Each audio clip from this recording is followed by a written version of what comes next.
Hello বন্ধুরা, আশা করি সকলে ভালো আছেন। আজকে আপনাদের মূলোর পরোটা বানিয়ে দেখাবো, একেবারে ডিফারেন্ট স্টাইলে।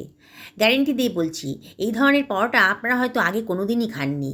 এতটাই টেস্টি না, একবার যদি এইভাবে বানিয়ে খান তাহলে কিন্তু আগের পদ্ধতিতে বানানো মূলোর পরোটা আপনাদের আর খেতে ইচ্ছে করবে না, মনে হবে এইভাবে বানিয়ে খাই। যাকে বানিয়ে খাওয়াবেন সেই কিন্তু আপনাকে রেসিপিটা জানতে চাইবে, এতটাই টেস্টি। চলুন আর দেরি করছি না, এবার পরোটাটা বানিয়ে ফেলি। আমি এখানে 2 বাটি মতো আটা নিয়েছি আর হাফ টেবিল চামচের মতন লবণ নিয়ে নিলাম। হাতে ডলে এই হাফ টেবিল চামচ মতো জোয়ান দিয়ে দিলাম, হজমের পক্ষে খুবই ভালো জোয়ানটা। হাফ টেবিল চামচ জিরে দিয়ে দিলাম, গোটা জিরে, আর 1/4 টেবিল চামচ মতো কালো জিরেও দিয়ে দিলাম, খুব টেস্টি হবে। এবার আমি দিয়ে দিচ্ছি 2 টেবিল চামচ মতন সাদা তেল। আমি আজকে আটা দিয়ে বানাচ্ছি, আপনারা ইচ্ছে করলে আটা ময়দা মিশিয়েও বানাতে পারেন, আবার শুধু আটা কিংবা শুধু ময়দা দিয়েও বানাতে পারেন। সব কিছু ভালো করে মিশিয়ে নিয়ে এখানে হাফ টেবিল চামচ মতন খাবার সোডা দিয়ে দিলাম, দিয়ে আবারও খুব ভালো করে সব কিছু মিশিয়ে নিচ্ছি। খুব ভালো করে মিশিয়ে নিতে হবে। এবার অল্প অল্প জল দিয়ে যেমন করে আমরা আটা মাখি সেরকম করেই মেখে নেব। আজকে ডোটা কিন্তু একটু শক্ত করে মাখবো, যেমন নর্মাল আমরা রুটি খাই সেরকম নরম করে মাখবো না। দেখুন, খুব ভালো করে ঠেসে ঠেসে মেখে নিতে হবে। আমি 3 থেকে 4 মিনিট খুব ভালো করে ঠেসে ঠেসে মেখে নিয়েছি। যত ভালো করে মাখবেন আমার পরোটার স্বাদ কিন্তু ততই ভালো হবে। এবারে 1 টেবিল চামচ মতন সাদা তেল দিয়ে আবার একটু ভালো করে মাখিয়ে নিচ্ছি।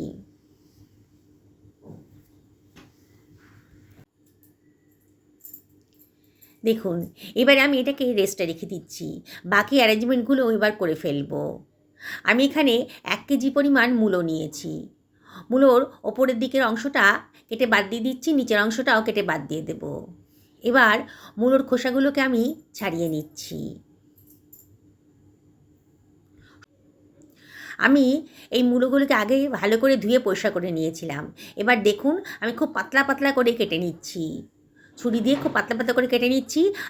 আবারও পাতলা মূলোগুলোকে একসঙ্গে করে খুব ঝিরিঝিরি করে কেটে নিচ্ছি।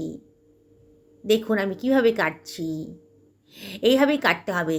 খুব ঝিরিঝিরি করে কাটবেন, তাহলে কিন্তু টেস্টি হবে। দেখুন বন্ধুরা, আমি সমস্ত মূলোগুলোকেই এইভাবে কেটে নিলাম। এত টেস্টি না রেসিপিটা, সত্যি বলছি বন্ধুরা, এতটাই টেস্টি যে একবার বানিয়ে খেলে পরে আপনাদের অন্য সব মূলোর পরোটা আর খেতে ইচ্ছে করবে না, মনে হবে এটাই বানিয়ে খাই, এতটাই টেস্টি। বানানোটা কিন্তু একেবারেই সোজা। এখানে কিন্তু একটু পেঁয়াজের পরিমাণটা বেশিই লাগবে। আমি এখানে মাঝারি সাইজের 5খানা পেঁয়াজ নিয়ে নিয়েছি। পেঁয়াজগুলোকেও আমি খুব পাতলা পাতলা করে কেটে নিচ্ছি।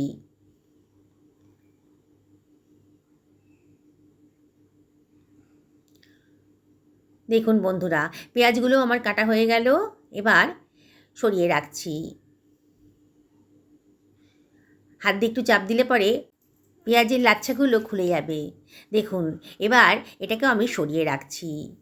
আমি এখানে বেশ খানিকটা ধনেপাতা নিয়ে নিয়েছি, আগে থেকে ধুয়ে পরিষ্কার করে নিয়েছি। ধনেপাতার বোটার অংশটা কেটে বাদ দিয়ে দেব। এবার ধনেপাতাটাকেও আমি কুচি কুচি করে কেটে নিচ্ছি। বন্ধুরা, রেসিপিটা বানানো কিন্তু একেবারেই সোজা। সমস্ত ভেজিটেবলগুলো যদি আগে থেকে কেটে রাখেন তাহলে এটা বানাতে আপনাদের 10 মিনিটের বেশি টাইম লাগবে না। এটা ব্রেকফাস্টেও বানাতে পারেন, আবার ডিনারেও বানাতে পারেন। এর সময় কোনো তরকারির প্রয়োজন হবে না।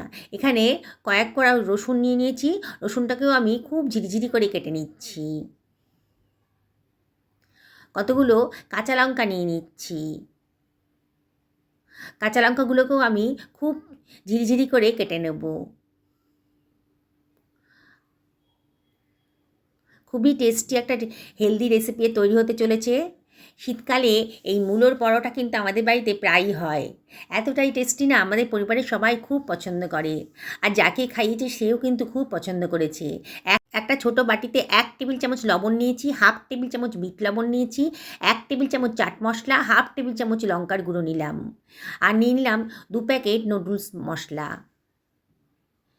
বাড়িতে থাকলে দেবেন, না থাকলেও কোনো অসুবিধা নেই। আমার কাছে ছিল, আমি দিয়ে দিয়েছি।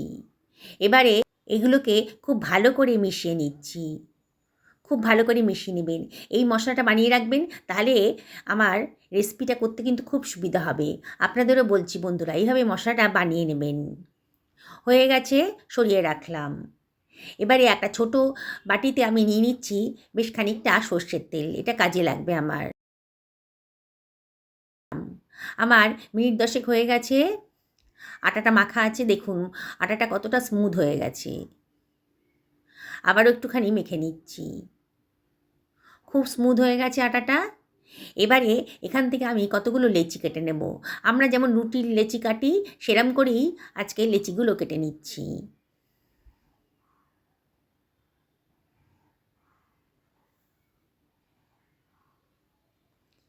সবগুলো লেচি আমার কাটা হয়ে গেছে। এবার একটা লেচিকে নিয়ে আমি অল্প আটা দিয়ে বেলে নিচ্ছি। যেমন করে রুটি বেলি সেরম করেই বেলে নেব।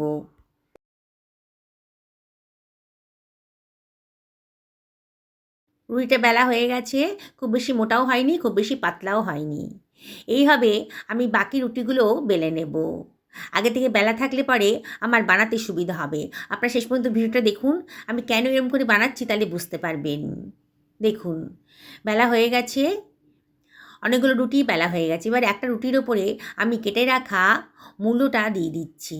বেশ খানিকটা মূলো দিতে হবে, তাহলে কিন্তু ভেতরে পুরটা খুব সুন্দর হবে, খুব টেস্টি হবে। আমি বেশ খানিকটা মূলো ওপরে ছড়িয়ে দিলাম। এবারে দিয়ে দিচ্ছি বেশ খানিকটা পেঁয়াজের কুচি। দেখুন বন্ধুরা কীভাবে বানাচ্ছি। বানানোটা খুবই সোজা, বিগিনার্সরাও একবার দেখলে পরে বানিয়ে ফেলতে পারবেন। এবারে পেঁয়াজটা খুব ভালো করে দিয়ে দিলাম, আর একটু বেশি পরিমাণে দেবেন, তাহলে কিন্তু খেতে ভালো লাগবে। আর দিয়ে দিচ্ছি ধনেপাতা কুচি। বেশ খানিকটা ধনেপাতা দিয়ে দিলাম। এবার দিয়ে দিচ্ছি কতগুলো রসুনের কোয়া। আর দিয়ে দিচ্ছি কতগুলো কাঁচা লঙ্কা কুচি। লঙ্কাটা নিজেদের পছন্দ মতো দেবেন।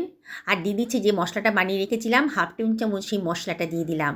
আমি কিন্তু লবণ দিইনি, কেন লবণ দিলে পরে মূলো থেকে কিন্তু অনেক জল বেরোতে শুরু করবে, তখন পরোটাটা কিন্তু ভালো হবে না। তাই সবার শেষেই মশলাটা দিলাম। আর দিয়ে দিলাম হাফ টেবিল চামচ মতো সর্ষের তেল। দারুণ সুন্দর একটা গন্ধ বেরোবে আর সুন্দর একটা ঝাঁঝ আসবে। খেতে কিন্তু রান্না হয়ে যাবে যখন, খেতে কিন্তু দারুণ সুন্দর লাগবে। একদম এইভাবে বানিয়ে খাবেন, দেখবেন এতটা টেস্টি না, বারে বারে কিন্তু এরম করে বানিয়ে খেতে ইচ্ছে করবে। আর একটা রুটি ওপর থেকে দিয়ে দিলাম, আর সাইডে একটু জল দিয়ে দিয়েছিলাম, যাতে রুটিটা পরের রুটিটা খুব ভালো করে চেপে বসে। দেখুন হাত দিয়ে চেপে দিচ্ছি। এবার সাইডগুলোকে একটু মুড়ে দেব, তাহলে আর খোলার সম্ভাবনা থাকবে না যখন পরোটাটা ভাজবো। দেখছেন তো বন্ধুরা বানানোটা কতটাই সোজা। আর এর টেস্ট কিন্তু একেবারে মারাত্মক। একবার খেলে কিন্তু ভুলতে পারবেন না, বারে বারে বানিয়ে খেতে ইচ্ছে করবে। এত টেস্টি পরোটা। মূলো কিন্তু অনেকেই পছন্দ করেন না, কিন্তু এইভাবে যদি বানিয়ে দেন, আমি গ্যারেন্টি দিয়ে বলছি তারা কিন্তু দিবানা হয়ে যাবে। মানে একেবারে মূলো পছন্দ করবে এতটাই যে বাজার থেকে কেজি কেজি মূলো নিয়ে আসবে। আবারও আগের মতনই একটা রুটির ওপরে দিয়ে দিলাম মূলো কুচি, পেঁয়াজ কুচি, ধনেপাতা কুচি দিয়ে দিলাম। একটু বেশি পরিমাণে পুরটা দেবেন, তাহলে কিন্তু টেস্টি হবে। আর দিয়ে দিচ্ছি রসুন কুচি, কতগুলো কাঁচা লঙ্কা কুচিও দিয়ে দিচ্ছি। আর দিয়ে দিচ্ছি হাফ টেবিল চামচ মতো বানানো মশলাটা, এর মধ্যে লবণটাও আছে। আর দিয়ে দিচ্ছি হাফ টেবিল চামচ মতো সর্ষের তেল। এবার সাইডগুলোতে একটু জলের হাত দিয়ে দেব। দেখুন আশা করি আপনারা ভালো মতন বুঝতে পেরে গেছেন। সাইডগুলো একটু জল দিয়ে দেব, জলের হাত দিয়ে দেব। আর একটা রুটি ওপর থেকে দিয়ে দিচ্ছি। এবার সাইডগুলো একটু চেপে দেব, তাহলে খুব সুন্দরভাবে সেট হয়ে যাবে। এবার সাইডগুলোকে একটু মুড়ে দিচ্ছি। বন্ধুরা রেসিপিটা যদি ভালো লাগে তাহলে লাইক শেয়ার কমেন্ট করতে কিন্তু ভুলবেন না। আর যেসব বন্ধুরা আজকে আমার চ্যানেলে প্রথম দিন, তাদেরকে আমি রিকোয়েস্ট করব আমার চ্যানেলটা সাবস্ক্রাইব করার জন্যে। পাশে থাকা বেল আইকনটা অবশ্যই ক্লিক করে দেবেন, তাহলে আমার রান্নার নোটিফিকেশানটা আপনার চটজলদি পেয়ে যাবেন। একটা তাওয়া গরম করতে দিয়ে দিয়েছি।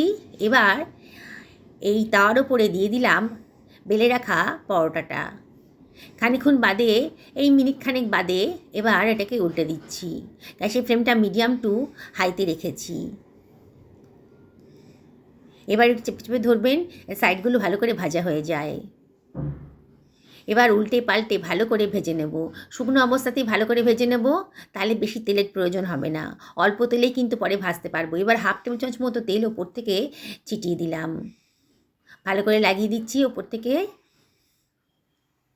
চেষ্টা করছি অল্প তেলেই হেলদি রেসিপি বানানোর জন্যে। আবার ওটা উল্টে দিলাম, আবারও হাফ টেবিল চামচ মতো তেল ওপরে দিয়ে দিলাম।